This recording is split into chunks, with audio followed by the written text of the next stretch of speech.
अस्सलाम वालेकुम नाजरीन, जॉब्स वर्ल्ड में खुशामदीद। नई वीडियो के साथ हाजिर हैं। आज की वीडियो में हम आपको इस्लामियात के एमसीक्यूज़ की तैयारी करवाएंगे पीएसटी और जेईएसटी के लिए। जो दोस्त चैनल पर नए हैं वो चैनल को सब्सक्राइब कर लें मजीद इस तरह की वीडियोस के लिए। चैनल पर बाकी सब्जेक्ट के एमसीक्यूज़ की वीडियोस भी मैं अपलोड कर चुका हूँ, आप उनकी भी तैयारी कर सकते हैं। सवाल शुरू करते हैं। सवाल नंबर 1 है, अकीदे में सबसे पहला अकीदा है अल्लाह ताला की ज़ात पर ईमान लाना, रसूलों की रिसालत पर ईमान लाना, क़यामत के दिन पर ईमान लाना, तकदीर खैर और शर पर ईमान लाना। तो इस्लामी अकायद में सबसे पहला अकीदा तौहीद है, तो इसमें पहला वाला ऑप्शन सही है, अल्लाह ताला की ज़ात पर ईमान लाना। सवाल नंबर 2 है, तौहीद के लफ्जी मायने हैं शरीक करना, एक मानना, इनकार करना, तस्दीक करना। तो इसमें है एक मानना। तौहीद का लफ्ज वहद से निकला है, इसके मायने हैं एक मानना, लिहाजा तौहीद का लुग़वी मायना है किसी को एक मानना। सवाल नंबर 3 है, तौहीद के बगैर जन्नत में जाना, तो इसमें आएगा नामुमकिन है। सवाल नंबर 4 है, कुरान मजीद की जिस सूरत में तौहीद की बुनियादी बातें बयान की गई हैं वो है सूरतुल काफिरून, सूरतुल इखलास, सूरतुल फलक, सूरतुल नास। तो इसमें सही ऑप्शन है सूरतुल इखलास। सूरतुल इखलास में अकीदे तौहीद की बुनियादी बातें जिक्र की गई हैं, मसलन अल्लाह एक है, वो बेनियाज है, उसकी कोई औलाद नहीं और वो ना किसी से पैदा हुआ है और उसका कोई हमसर नहीं है, इसीलिए इसमें सूरतुल इखलास सही ऑप्शन है। सवाल नंबर 5 है, इस्लाम में जिस अकीदे पर जोर दिया गया वो है रहबानियत, तौहीद, आखिरत, अमाल। तो इसमें तौहीद का ऑप्शन सही है। डिटेल आप देख सकते हैं, जब हुजूर सल्लल्लाहु अलैहि वसल्लम की बहुसत हुई तब हर तरफ शिर्क फैला हुआ था, इसलिए इस्लाम में अकीदा तौहीद पर ज़्यादा जोर दिया गया ताकि शिर्क का खात्मा हो सके। सवाल नंबर 6 है, इसके सिवा कोई देश के लायक नहीं। तो इसमें आपको पता है इबादत आएगा, उसके सिवा कोई इबादत के लायक नहीं, यानी अल्लाह ताला के सिवा कोई इबादत के लायक नहीं। सवाल नंबर 7 है, वही हर चीज़ देश करने वाला है उठाने, मौजूद, पैदा, ईजाद। तो इसमें आएगा पैदा करने वाला है। सवाल नंबर 8 है, ईमानियात देश से माखूज है अमन, मामून, ईमान, अमीन। तो इसमें सही ऑप्शन ईमान है, ईमानियात जो है वो ईमान से माखूज है। सवाल नंबर 9 है, ईमान के मायने हैं दिल से तस्दीक करना, महफूज रखना, अमन देना या नेक अमल करना। तो इसमें पहला ऑप्शन सही था, दिल से तस्दीक करना। यहाँ तफसील आप देख सकते हैं, ईमान का मायना शरई एतबार से यह है कि इंसान किसी चीज़ की तस्दीक दिल, ज़बान और दिल दोनों से करे। तो इसमें ऑप्शन नंबर ए ठीक था। सवाल नंबर 10 है, ईमानियात को डैश भी कहा जाता है अरकान, आमाल, अफ़ाल, अकायद। तो ईमानियात को अकायद भी कहा जाता है। ईमानियात से मुराद वो चीज़ें हैं जो ईमान से ताल्लुक़ रखती हैं, मसलन अकीदा, तौहीद, रिसालत, क़यामत वगैरह, इसलिए अकायद ही दुरुस्त ऑप्शन है। सवाल नंबर 11 है, अकीदे का लफ्ज़ डैश से निकला है अकद, काद, केद, कूद। तो अकीदे का लफ्ज़ जो है वो अकद से निकला है, तो पहला ऑप्शन इसमें सही है। सवाल नंबर 12 है, अकद का मायना है शक करना, गुमान करना या यकीन करना, मजबूत ग्रह बांधना। अकीदे का लफ्ज़ अकद से बना है, इसका मायना है ग्रह लगाना, तो इसमें जो ऑप्शन दाल है वो सही है, मजबूत ग्रह बांधना। सवाल नंबर 13 है, इबादत के लुग़वी मायने हैं तौहीद, बंदगी, ईमान, अच्छे अमल। तो इसमें आएगा बंदगी। इबादत के मायने है ग़ुलामी, बंदगी से मुराद भी यही है कि जिस तरह ग़ुलाम अपने आका की बात मानता है, इंसान भी अल्लाह ताला की बात मानकर ज़िंदगी गुजारे। सवाल नंबर 14 है, तौहीद की कितनी अक़साम है 5, 1, 4, 2। तो तौहीद की 2 अक़साम हैं, तौहीद ज़ाती और तौहीद सिफ़ाती। तौहीद ज़ाती से मुराद कि अल्लाह ताला को ज़ात के एतबार से एक माना जाए और किसी को इसकी ज़ात में शरीक ना किया जाए, और तौहीद सिफ़ाती से मुराद अल्लाह ताला की सिफ़ात में किसी को शरीक ना किया जाए। सवाल नंबर 15, अल्लाह ताला बेऐब और हर डैश से पाक है। तो इसमें आएगा नुक्स, हर नुक्स से पाक है। सवाल नंबर 16 है, अजान के लुग़वी मायने हैं शिरकत करना, ऐलान करना, जमा होना, इजाज़त देना। तो इसमें आएगा ऐलान करना।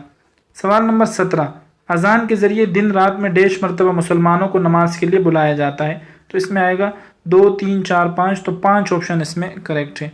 सवाल नंबर 18, मुसलमानों को मस्जिद में बाजमात नमाज पढ़ने का हुक्म हुआ मेराज से पहले, हिजरत मदीना से पहले, मक्की दौर में या हिजरत मदीना के बाद। तो इसके आंसर के लिए आप ये डिटेल देख लें। हिजरत से पहले मक्की दौर में अगरचा नमाज फ़र्ज तो हो चुकी थी, लेकिन इनफरादी तौर पर पढ़ने का हुक्म था, बाजमात नमाज का हुक्म मदीना में जाकर नाजिल हुआ। सवाल नंबर 19, इस्लाम के पहले मुअज्जिन हैं हज़रत अबू बकर रज़ी अल्लाह अन्हु, हज़रत बिलाल रज़ी अल्लाह अन्हु, हज़रत उमर रज़ी अल्लाह अन्हु या हज़रत हमज़ा रज़ी अल्लाह अन्हु। तो ये आपको पता होगा हज़रत बिलाल रज़ी अल्लाह अन्हु। सवाल नंबर 20, अस्सलातु खैरुम मिनन नौम का मायना है नमाज अदा करो, नमाज के लिए आओ, नमाज का वक्त हो चुका है, नमाज नींद से बेहतर है। तो ये आपको पता होगा कि सुबह की नमाज अजान जो होती है उसमें ये कलमात पढ़े जाते हैं, अस्सलातु खैरुम मिनन नौम, और इसका मतलब है नमाज नींद से बेहतर है।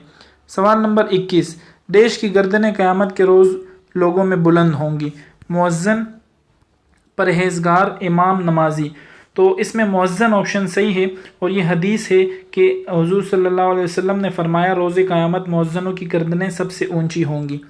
सवाल नंबर 22, बच्चे की पैदाइश के बाद सबसे पहले दाएं कान में देश कही जाती है, तौहीद, नमाज, रिसालत, अजान। तो इसमें अजान ऑप्शन करेक्ट है। सवाल नंबर 23, क़यामत के रोज़ जिस चीज़ के बारे में सबसे पहले पूछा जाएगा वो डेश है, ज़कात, नमाज, हज, रोज़ा। तो इसमें आएगा नमाज। सवाल नंबर 24 है, जिस शख्स ने 2 डेश वक्तों वाली नमाजें पढ़ी वो जन्नत में दाखिल होगा। तो इसकी जो ऑप्शन है वो है गरम, नरम, ठंडे, मुश्किल। तो इसमें ठंडे ऑप्शन करेक्ट है, यानी जिसने 2 ठंडे वक्तों वाली नमाजें पढ़ी वो जन्नत में दाखिल होगा। इससे मुराद क्या है तो आप डिटेल देख लें। 2 ठंडे वक्तों वाली नमाजों से मुराद फजर और ईशा है, क्योंकि ये दोनों नमाजें उस वक्त अदा की जाती हैं जब फ़िज़ा सर्द होती है, इसलिए अमूमन लोग इनकी अदायगी में सुस्ती करते हैं। हदीस में जन्नत की बशारत की वजह भी यही है कि इनकी अदायगी के लिए उठना इंसान को मुश्किल लगता है। सवाल नंबर 25, पाक होना नमाज के लिए डैश है, सुन्नत, शर्त, वाजिब, फ़र्ज। तो इसमें आएगा शर्त। सवाल नंबर 26, सत्र औरत का मायना है छुप जाना, नमाज में अपने आगे कोई आड़ रखना, औरत का नमाज पढ़ना, या शरई हुक्म के मुताबिक जिस्म का ढका होना। तो इसमें दाल ऑप्शन करेक्ट है, शरई हुक्म के मुताबिक जिस्म का ढका होना। सवाल नंबर 27, फ़राइज़ नमाज कितने हैं, 5, 6, 7, 8। तो 7 ऑप्शन इसमें करेक्ट है, नमाज के 7 फ़राइज़ हैं, और वो आप यहाँ देख सकते हैं। तकबीर तहरीमा है, क़याम, क़िरात, रुकू, सुजूद, कायदा अखीरा, और सलाम फेरना। नमाज दीन का डैश है, फरीज़ा, सुतून, फ़र्ज़, किला। तो इसमें आएगा सुतून। हदीस में आता है यानी नमाज दीन का सुतून है। सवाल नंबर 29, नमाज में रुकू की हैसियत शर्त की है, फ़र्ज़ की है, वाजिब की है, या मुस्तहब की है। तो ये नमाज के साथ फ़राइज़ में आप देख सकते हैं एक रुकू भी शामिल है, तो इसमें बे ऑप्शन करेक्ट है, यानी नमाज में रुकू की हैसियत फ़र्ज़ की है। सवाल नंबर 30, नमाज के फ़राइज़ 3 हैं, 5 हैं, 7 हैं। तो ये हम पीछे पढ़ चुके हैं, ये आप देख सकते हैं सवाल नंबर 27।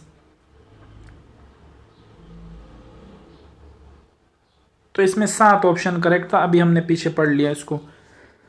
सवाल नंबर 31 है, सबसे पहला अमल जो मैयत को दफनाने से कबल किया जाता है, मैयत को कफन पहनाया जाता है, मैयत को गौसल दिया जाता है, मैयत की नमाज जनाजा पढ़ी जाती है, या मैयत को देखने के लिए रखा जाता है। तो ये आप डिटेल देख लें नीचे। नमाज जनाजा फ़र्ज़ किफ़ाया है, दफनाने से पहले गौसल देने के बाद मैयत को सामने रख कर जो नमाज अदा की जाए उसे नमाज जनाजा कहा जाता है। इसमें मैयत के लिए मग़फ़िरत की दुआ की जाती है, मैयत को कफन पहनाना, गौसल देना और देखने के लिए रखना, ये सब नमाज जनाजा से पहले होता है। सवाल नंबर 32, नमाज जनाजा की अदायगी मुसलमानों के लिए क्या है, फ़र्ज़ ऐन, नफल, फ़र्ज़ किफ़ाया, या सुन्नत। तो नमाज जनाजा जो है वो फ़र्ज़ किफ़ाया है, और इसका मतलब क्या होता है तो ये आप डिटेल देख लें। फ़र्ज़ किफ़ाया वो फ़र्ज़ होता है जो अगर चंद अफराद भी अदा कर लें तो पूरे इलाके वालों की तरफ से अदा हो जाता है। नमाज जनाजा भी फ़र्ज़ किफ़ाया है। सवाल नंबर 33, नमाज जनाजा में रुकू और सजदे होते हैं, सिर्फ रुकू होते हैं, सिर्फ सजदे होते हैं, या रुकू और सजदे नहीं होते। तो इसमें दाल ऑप्शन करेक्ट है, रुकू और सजदे नहीं होते। सवाल नंबर 34, हर मुतनफ़्फ़स डैश का जायका चखने वाला है, आखिरत का, मुश्किल का, अजाब का, मौत का। तो इसमें आएगा मौत का। सवाल नंबर 35 है, हज इस्लाम का डैश रुकन है, दूसरा, तीसरा, चौथा, पाँचवा। तो इस्लाम के अरकान ये नीचे दिए हुए हैं, इसमें आप देख सकते हैं हज जो है वो चौथा रुकन है इस्लाम का। सवाल नंबर 36 है, हज मुसलमानों पर फ़र्ज़ हुआ 6 हिजरी, 7 हिजरी, 8 हिजरी, 9 हिजरी। तो इसमें सही ऑप्शन है 9 हिजरी। सवाल नंबर 37 है, सफ़ा और मरवा मिना के करीब है, अरफात के करीब है, मुज़दलिफ़ा के करीब है, या बैतुल्लाह के करीब है। तो इसमें सही ऑप्शन है बैतुल्लाह के करीब है।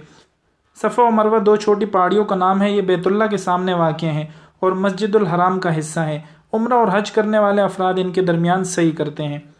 सवाल नंबर 38 है, हज फ़र्ज़ है सिर्फ अमीरों पर, गरीब और अमीरों पर, हर साहिब इस्तिताअत पर, या हर शख्स पर। तो इसमें जीम ऑप्शन सही है, हर साहिब इस्तिताअत पर। कुरान मजीद में अल्लाह ताला इरशाद फरमाता है, और अल्लाह के लिए लोगों पर हज बैतुल्लाह फ़र्ज़ है और इस शख्स पर जो इस्तिताअत रखता हो। سوال نمبر 39، حج فرض ہونے کے بعد نبی کریم صلی اللہ علیہ وسلم نے اپنی زندگی میں حج کیا 1 مرتبہ، 3 مرتبہ، 5 مرتبہ یا 7 مرتبہ؟ تو آپ نے 1 مرتبہ حج کیا۔ سوال نمبر 40 ہے، حج ادا کرنے والے وقوف کرتے ہیں صفا میں، مروہ میں، منا میں، عرفات میں۔ تو وقوف سے مراد ٹھہرنا ہے، تو حج کے درمیان 9 ذی الحجہ کو حاجی میدان عرفات میں ٹھہرتے ہیں، تو اس میں دال آپشن کریکٹ ہے، عرفات میں۔ سوال نمبر 41 ہے، صحیح کا معنی ہے رکنا، چلنا، ٹھہرنا، دوڑنا۔ تو صحیح کا لفظی معنی ہے دوڑنا، تو اس میں دوڑنا آپشن کریکٹ ہے۔ سوال نمبر 42 ہے، رمی الجمار کہتے ہیں احرام باندھنے کو، صحیح کرنے کو، عمرہ کرنے کو یا کنکریاں مارنے کو؟ تو رمی کا معنی ہے مارنا اور جمار کا مارنا ہے کنکریوں کو کہتے ہیں، تو اسی لیے اس میں آئے گا کنکریاں مارنے کو۔ تو یہ تھے کچھ اسلامیات کے MCQs، امید ہے آپ کو جو ہے وہ MCQs سمجھ آئے ہوں گے۔ نیکسٹ ویڈیوز تک کے لیے اجازت دیجیے، اللہ حافظ۔